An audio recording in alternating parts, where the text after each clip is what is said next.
Today, we're going to take a look at my 6-year-old cinematography reel, do a quick breakdown, and giveaway at the end. Let's hop right into it.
So, first day back on YouTube, and I thought what better way to come back than to show you some really old work, but do a quick breakdown of it, and we can talk through all the cameras, and just now looking back, I haven't seen this thing in forever, and just show you what I've learned and what my thought process was. And so, let's get to it. So this reel was a mixture of some red footage, some Sony A7S III, I think, at the time. A GH5 as well, and a whole bunch of different kinds of lenses. And so it was a lot of fun, honestly, being able to put this together and having it cut so well together, honestly. Like, as you'll find out, I am, when it comes to gear and it comes to all that kind of stuff, truly, I'm like, I really don't care what gear we have. Of course, like, gear is tools, and they allow things to be easier. But man, just capture a good story, capture a good image, and that'd be great. So let's start at the beginning. This was at Baylor. This was really cool. This was probably one of my favorite shots. I think at the base of it, having just good composition solves so much. It doesn't matter what camera gear you have. It doesn't matter, whatever. It's just like being able to follow the rule of thirds, have some leading lines, like those two things, no joke, will elevate your game like so much. And I'm not saying that I'm the best cinematographer ever. Like, I haven't shot in years, but it usually offers, or it usually gives you like a really, really pleasing image, which is a lot of fun.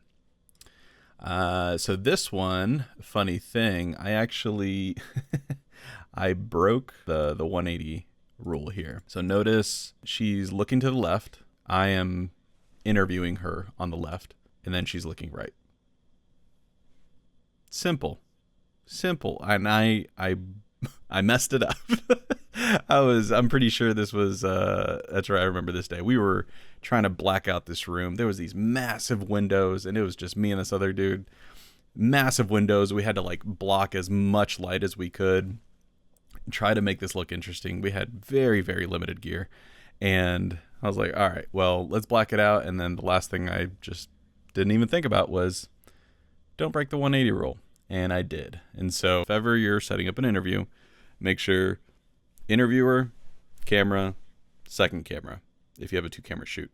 So actually, you can do key light, interviewer, camera, and camera. This one, I had key light, camera, interviewer, camera. That will mess you up. Nobody will ever notice, probably, but we notice and we care. So don't mess that up.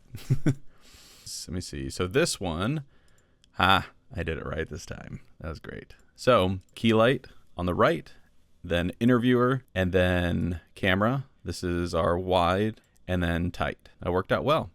I think this was the Sony A7S III, and Then on the side, this was a GH5. And these actually cut together really, really well, surprisingly. And so our decision there was, obviously, I mean, a lot of people probably aren't filming with these cameras anymore, but if ever you have a full frame camera and a micro four thirds sensor or a smaller sensor, what we always did just to help it cut together better is, and just to have it like play to each other's strengths, is the wide angle, have that be the larger frame sensor, because you'll get easier bokeh in the background.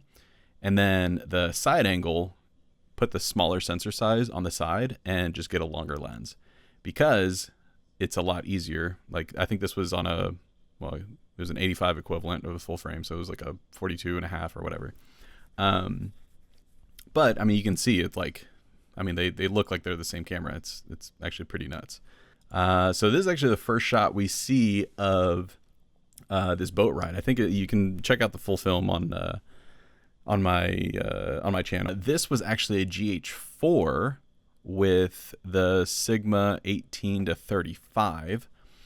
And literally all I did was I put the zebras at, I think I way overkilled it. I think I put the highlight zebras at 70%.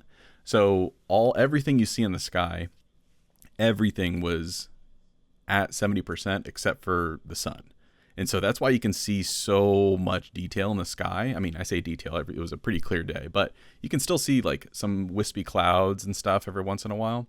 And it just brings everything. It just makes it super moody. And then obviously you put on the grade, and you got some lens flares, and this is a GH4. Like, that's ridiculous. Again, good composition, and that'll go a long way. G8. Oh, this was a GH3. Holy cow! Wow. Yeah, this was when I used to do wedding films. This was my safety angle. And so I'd be running around with a GH5. My second would be running a GH4 probably. And then I just had my old GH3. I was like, hey, let's just find a good composition, stick a wide angle lens on it, and just leave it unmanned.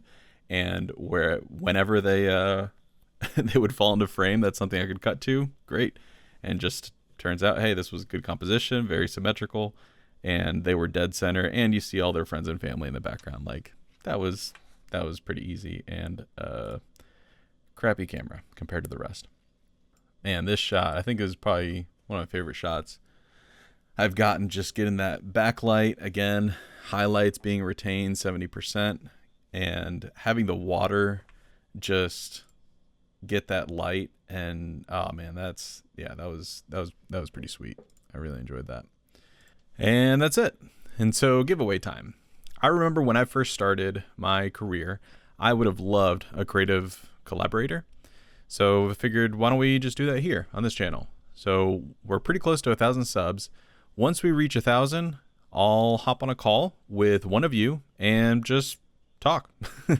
If you have a cinematography reel that you're trying to work through, just want some feedback on, or you're working on another project, or man, you're just getting started and you just have no idea what to do, what the next steps are, I would love to hop on a call and do some coaching. So that's what we'll do. So again, all you need to do is like, comment, subscribe. You know what to do. Every channel does it. Go ahead and do that. And yeah, so I'm really excited to continue on this YouTube journey. And that's it for this one. Peace.